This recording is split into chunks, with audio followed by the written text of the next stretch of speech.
So in this session, I will discuss the doubts related to the topic momentum. So the first one is question 10. It's better when you mention the doubt, mention the page number as well. So directly I will scroll to that page number, question and the page number, so it makes it easy to recognize. In this question, an object moving north with a momentum of 23 Newton second collide with an object moving east with a momentum of 35 Newton second. After the collision, the object moves off. Which of the following gives the direction of the final momentum? Like the two objects stick together. So basically what we need the resultant momentum. So how we can work out the resultant momentum? We have four options and the two momentums are given. So if you want the resultant, we draw the first factor. Any one of them you can consider as a first factor. It's up to you. Like example, you can consider 35 as the first factor, or you can consider 23 as the first factor. It won't make difference to the final answer. So example, if I consider 35 as the first factor, so we draw 35.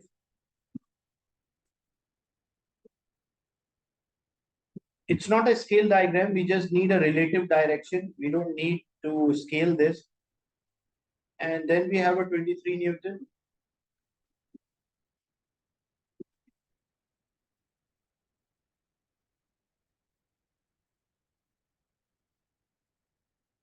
Or you can also draw like 23, you can draw. And the resultant is always from tail of the first to the head of the last. That will be the resultant. And in the question, we need angle from, like this is one way, because in the question, we need angle from north. Like if we can consider the axis, the north, south, east, west. So this one is north, south is there, east is there, and the west. So the first factor is due east.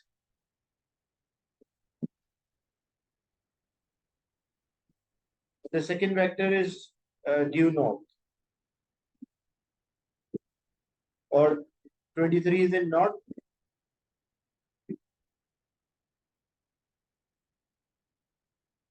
So what will the resultant? This will be the resultant.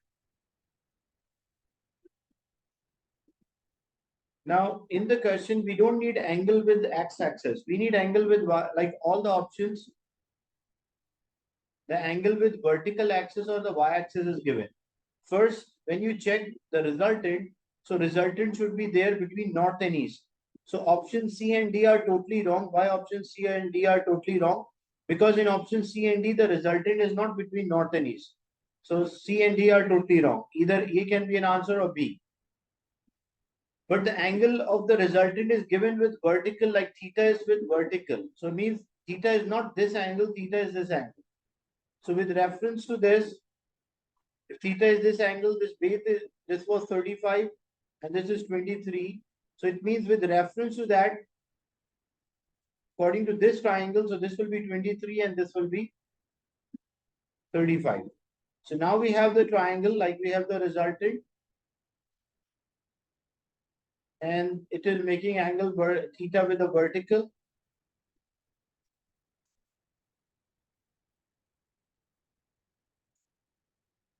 And it has two components. One is 23, another one is 35. So according to this right angle triangle, this will be the hypotenuse. The angle is between the base and the hypotenuse, and the opposite, this will be perpendicular. So when we take tangent theta, so tangent theta is perpendicular divided by base. So it means tan theta equals to perpendicular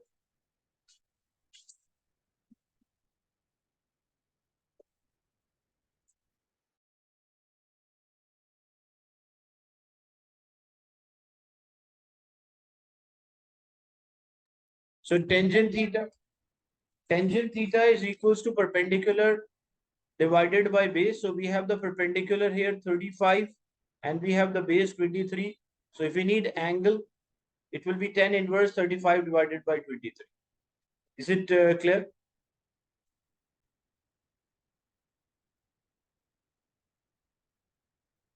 So this was question 10, and next is question number 12.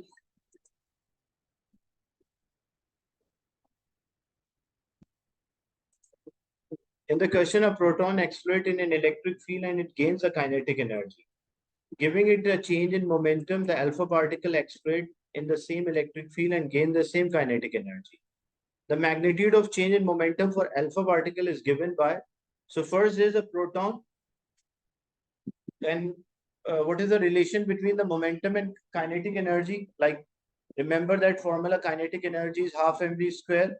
If we multiply and divide by m, so it will be half m square v square over m. So kinetic energy is equals to m square v square over 2m. Or we can say kinetic energy is equals to p square over 2m. So that's a relation between the kinetic energy and the momentum. So like kinetic energy increases directly proportional to momentum square and inversely proportional to mass according to this formula. Now, when you check, like for a proton, the kinetic energy example is Ek. Now, the question is the magnitude of change in momentum for alpha particle. So when we check alpha particle, like what is the relation between the alpha particle, like how much the momentum change for an alpha particle. So kinetic, the momentum is like delta p, the change in momentum is there. So what is the relation? Because the only thing, the difference is there, they already mention a proton accelerate in an electric field and gain kinetic energy, and its change in momentum is delta p. The alpha particle accelerate in the same electric field and they gain the same kinetic energy. So means the kinetic, we can simply say the kinetic energy of proton is equals to kinetic energy of the alpha particle. And kinetic energy of a proton is p square over 2m or delta p square over 2m. What is the change in a momentum for alpha particle, that we have to work out. So we have the formula that the relation kinetic energy is p square over 2m. So relation between the kinetic energy and the mass, they're inverse. So if the mass is, because for alpha particle, what will happen? The mass will be doubled. Or for 4 times, not double, it will be 4 times because alpha particle is having 2 protons and 2 neutrons. So the total mass will be 4 times. So if total mass is 4 times, what happened to kinetic energy? The kinetic energy decreases by 4. And the second part,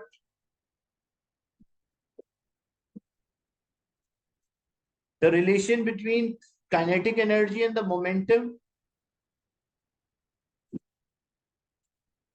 So we can say the kinetic energy of a proton is equals to kinetic energy of the alpha particle. And p square over 2m is equals to p square over 2. Like this is a momentum of alpha particle and this is a momentum of hydrogen or proton. So for alpha particle, what happened to the mass? For a mass of alpha particle, it will be 4m. Now when we simplify this equation, because we need this part. So when we simplify this equation, 2 will cancel with 2, m will cancel with m. This 4 is divided, other side will be multiplied. So it will be 4p square is equals to momentum of alpha particle square. But we need the momentum of alpha particle. So we take a root because we don't just need a momentum to cancel the square. We'll take a root. So it will be 2p is equals to momentum of alpha particle or 2 delta p. That's why option B is the right answer. Is it clear, this one? Why it is not A? If you check the formula, that the kinetic energy of the particle equals to momentum square over 2m. And in the question, they mentioned that it gains the same kinetic energy, like the alpha particle and the proton has the same kinetic energy. So kinetic energy of the proton equals to kinetic energy of the alpha particle. So momentum of the proton, like this is the momentum of proton, we say like delta P, you can say. As I mentioned here, the momentum of a proton is delta P and the mass of a proton is m. But when we talk about alpha particle, the momentum of the alpha particle, like this is the momentum of alpha particle square divided by 2m. The according to formula it is 2m, but mass of alpha particle is 4 times the mass of proton, because alpha particle consists of 2 protons and 2 neutrons. So this will be 4m. That's why, because the mass of alpha particle is 4 times the mass of proton. As we know, the mass of a proton and mass of a neutron is equal. That's why the total sum will be equal to 4 times. And then we simplify this. So we cancel 2, cancel with 2 here, m cancel with m, 4 is divided, other side multiplied. So it will be 4 times the change in momentum square is equals to momentum of alpha particle square. But we need only momentum.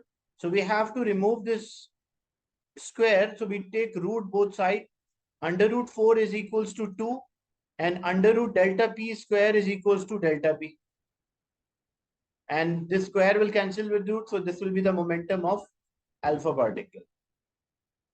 Is it clear now?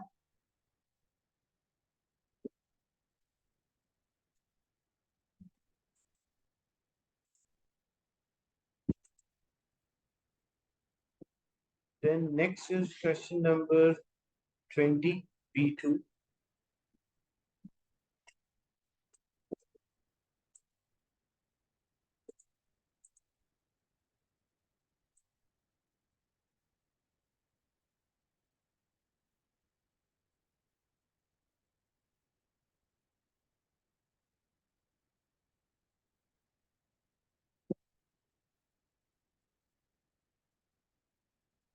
In this question, the photograph shows a student actual result of this experiment.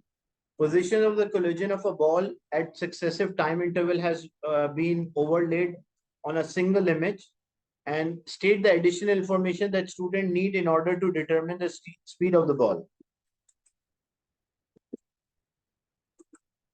So what additional information student required to get the speed of these balls?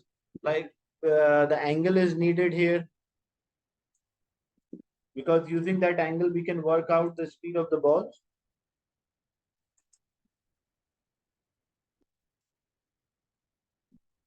And time as well, because if we want to work out the speed, we can measure this distance and the time interval, like the time interval between the images. So distance divided by time will also give us the speed of the balls.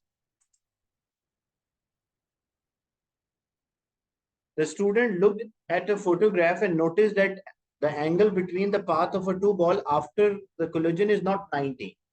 He modeled this collision on a computer. He used the same initial condition for a ball 1 and same value for theta. The computer calculated the total kinetic energy after collision for a range of angles of phi. The following graphs are produced. Measuring phi from the photograph and use the graph suggests why the angle between the path is not 90. So first, using this image, you have to work out phi. How you work out phi? As you can see, the phi is actually the angle between the second ball and the horizontal. So you have to draw a horizontal line here.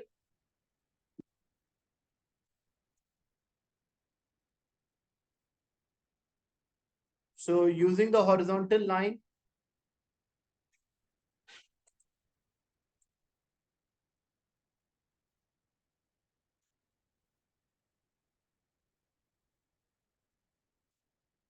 determine this angle phi. You have to do measure this angle. So this will be the phi.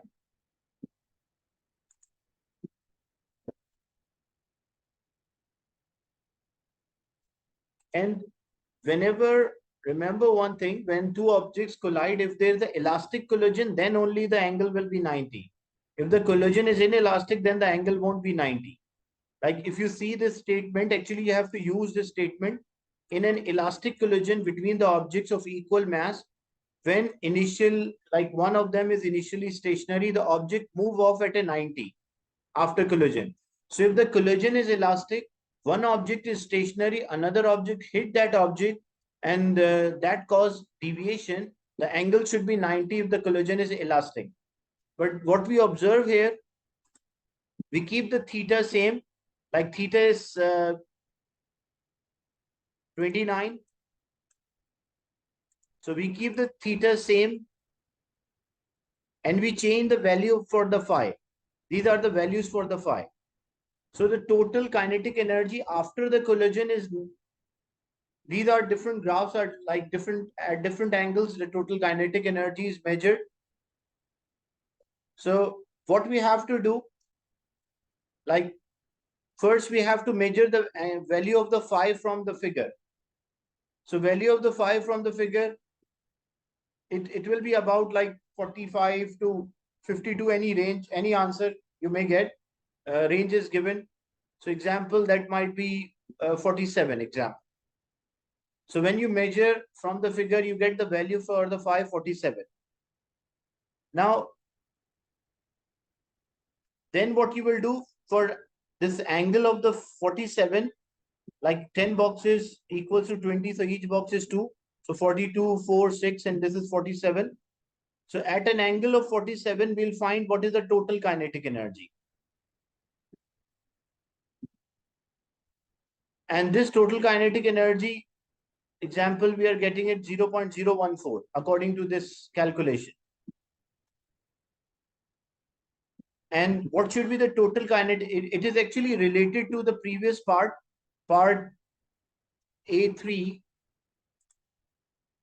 or A2. So we are getting a total kinetic energy of 0.014. And when we calculate the initial kinetic energy using the formula half mv square, like we have the speed is there, the mass is there 0.66. So you will use the formula half mv square. So half into 0.066.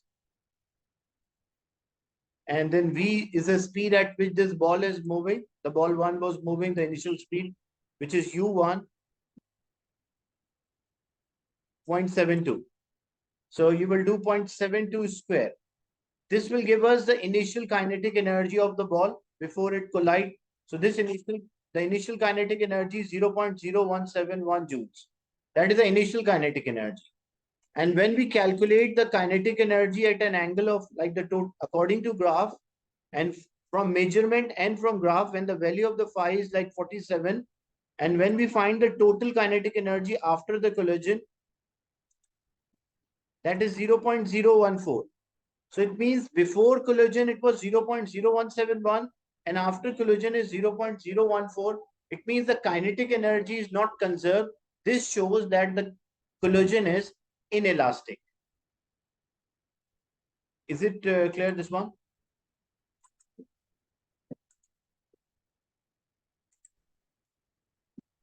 So first thing, you have to measure the angle of phi. Then from phi, the value of the phi which you get from your measurement, you will use that to find what is the total kinetic energy after collision. And then compare this total kinetic energy after collision with the total kinetic energy before collision. If it is not equal, it shows that the collision is inelastic, and that's why the angle is not 90 degree. If the angle is 90, then the collision will be elastic.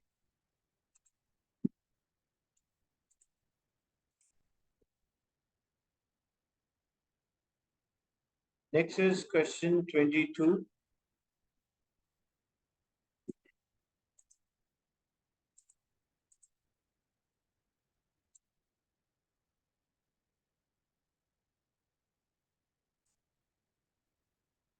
In question 22, a student attempts to measure the speed of a air leaving a hair dryer by measuring the force exerted by air on electronic balance. The diagram shows the path of an object of mass m colliding with a surface at a speed v, making angle theta. The collision takes time t. Explain why the force exerted is given by this format. Look, we remember what is the relation between the momentum and the force, that impulse is equals to change in momentum and force is impulse divided by time. Like it is a final momentum minus the initial momentum divided by time. So if we say the mass is m and the velocity is v, so this momentum will have two components. One is a vertical, another one is a horizontal. The horizontal is with an angle that will be equals to mv cosine theta, and against the angle will be mv sine theta. So this will be mv sine theta. Same thing, the final speed is also v. That does not change, only direction has changed. So in this case, it will also have two components of the momentum. Horizontal will be mv cosine theta and the vertical will be mv sine theta. This shows that the horizontal remains same, that as the direction of horizontal is same before and after, only the vertical one is in opposite. The vertical one is opposite, like one is downward, another one is upward. So whenever momentums are in opposite direction, if we consider one as positive, the other one must be negative. So if I take the final one as a positive, the initial one I will take as negative. So the force is equals to final momentum, which is mv sine theta, minus the initial momentum, which is mv sine theta negative, divided by time interval t. When I simplify, it will be mv sine theta plus mv sine theta divided by t. And mv sine theta plus mv sine theta divided by t is equal to 2 mv sine theta divided by t. So 2 mv sine theta divided by t is equal to the applied force. Is it clear discussion 22, first part?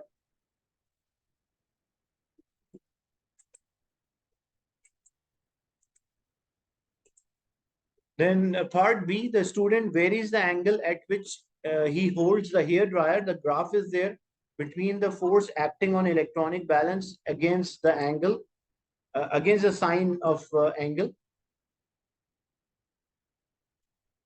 The average mass of a air striking the electronic balance per unit time, like every second, how much what mass is strike, that is given by V equals VA and rho, where A is an area of the hair dryer nozzle, rho is the density of the air, and V is actually, as you can see here, it refers to the speed, initial speed or the final speed. The student assumed that the air behaves as in part A. Show that in this case, the gradient of a graph is equals to 2V square A rho.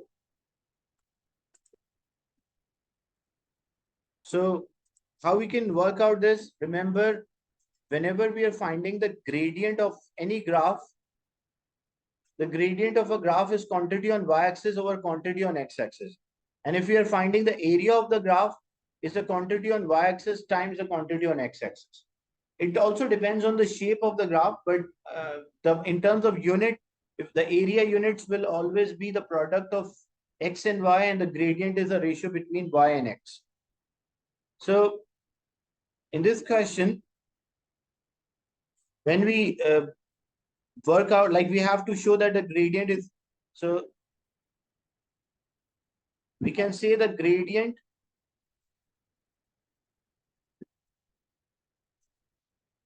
is equals to y divided by x.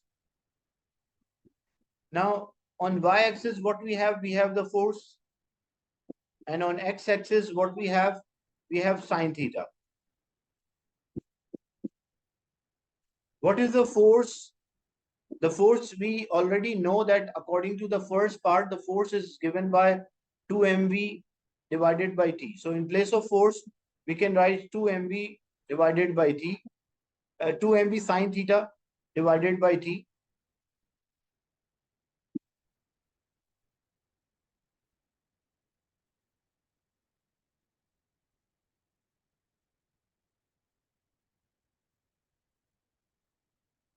And divided by sine theta.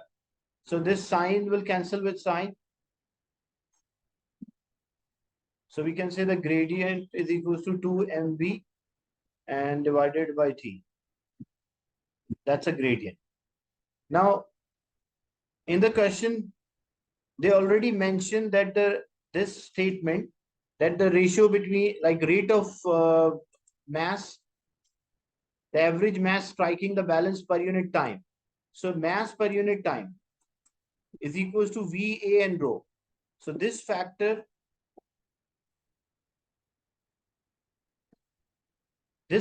mass over time is equals to uh, the speed, area, and density. So this is already like a gradient to the speed, area, density times V. V multiplied by V, it will become V square. So it will be 2 V square area times density. So that shows that the gradient is equal to 2 V square area divided into density. Is it clear, this short derivation? And in A2 physics, you will find like it's not like every time the formula will be known to you. You have to use your understanding of the topic to derive some formulas which may not be known to you or you're not using commonly. Especially in A2 physics, you will find these type of questions in which out of known equations, you derive another short equation. Is it clear? Anyone having a doubt?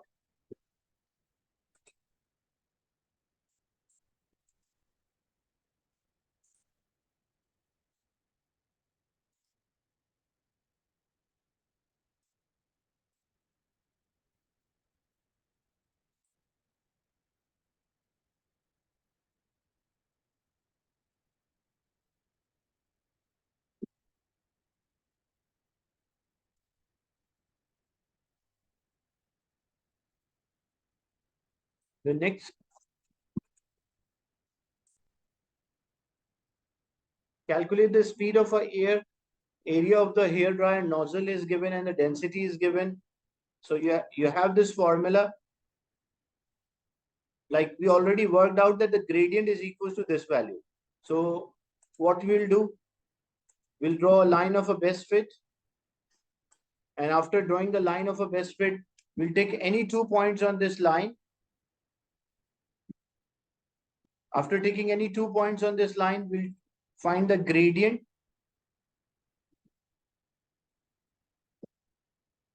First point on x-axis is x1, the second point is x2. First on x-axis, and same thing, first point on y-axis is y1, the second point is y2. So y1, y2 is there, x1 and x2 is there. So first we'll find the gradient by using a formula y2 minus y1 or x2 minus x1. And because we need the speed. So after getting the gradient, area is already given and the density of air is given. So gradient is equal to this value. Just solve this equation and find the speed at which the air is moving. Suggest why the speed calculated in part B2 might be incorrect or might be inaccurate. What is the reason for that? Because what we consider that density of the air is constant, like it is not changing. But what might happen? The density of the air might change when it is moving. And same thing, it's not like not all like particles in air are not moving in a specific direction, even though we force them, but they are moving randomly. So not all the particles might strike at the same angle. Some particles might strike with a different angle. That's why the calculated value and the observed, like when we measure the value and calculate, the answer might not be same compared to actual value. Then this was question 22, then 23. In question 23, it is thought that an asteroid on a collision course with Earth could be deflected by making a fast-moving spacecraft collide with it. And to test this idea, there are plans to send spacecraft DART to collide with a small asteroid. After the collision, the DART and asteroid will stick together. The DART will have a relative speed of 6,250 meter per second when it collides with an asteroid. This is expected to cause change in velocity of asteroid by 0.4 millimeter per second. Show that the mass of asteroid is about 5 exponent 9 and the mass of a dart is 300. So we'll use a conservation of a momentum whenever collision or explosions are there. We always use conservation of the momentum. So momentum before collision is equals to momentum after collision.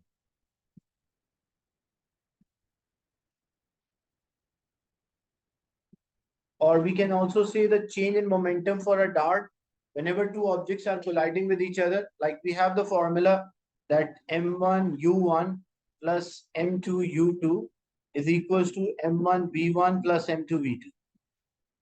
This is a formula for conservation of momentum for collision.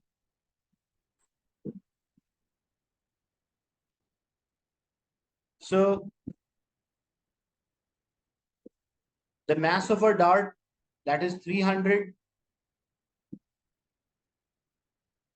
The speed at which the dart was moving, that is 6,250, plus the mass of asteroid we are finding. We don't know its final speed, so u2 is, we don't know its initial speed. u2 is unknown. The mass, this is 300. And the speed at which it will move, because they stick together.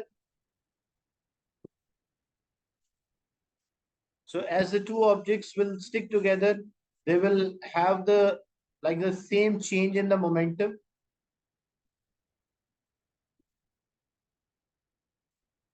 So we are using simply like the momentum of a dart, like how much the momentum of a dart is equals to momentum gained by the asteroid as they're colliding with each other.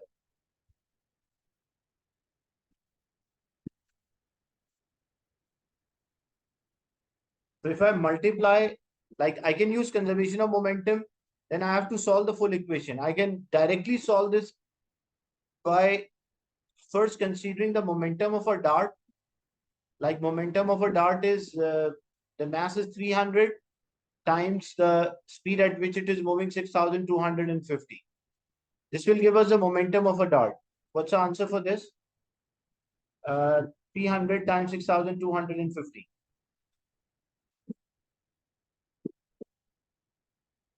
And we are using this idea that momentum lost by the dart, like how much momentum dart decrease, same amount of a momentum is gained by the asteroid.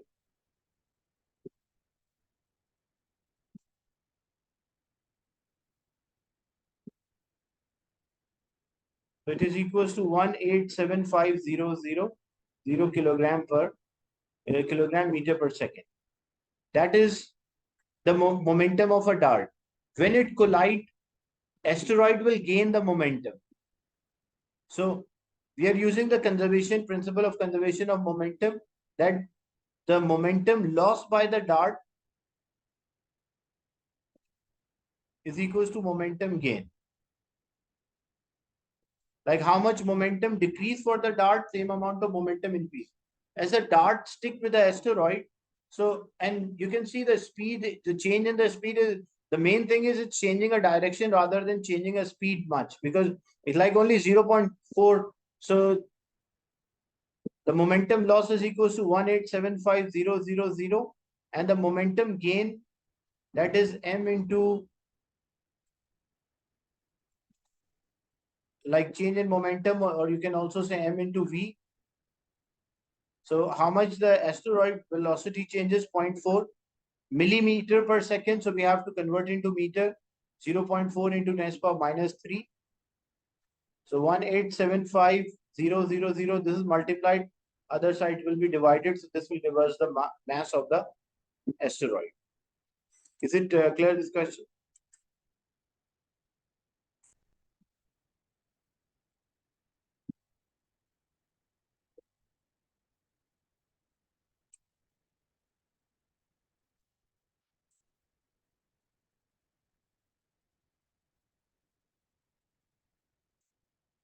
You can also solve as I was solving with the conservation of momentum.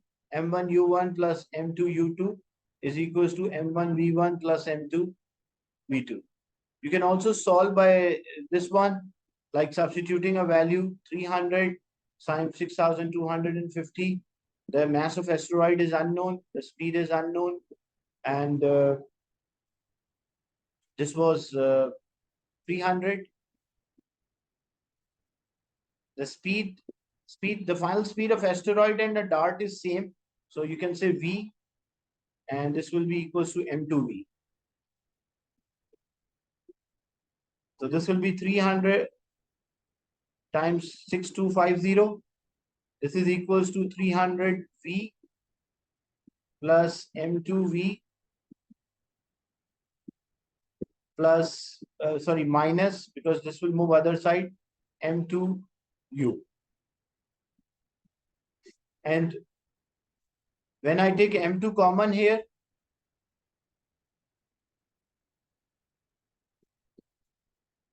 so this 300 is added to this. Like first, if I take 300 into 6250, if I take M2 common, this will be V minus U, which is a change in the speed that is equals to 0.4 plus 300 into V.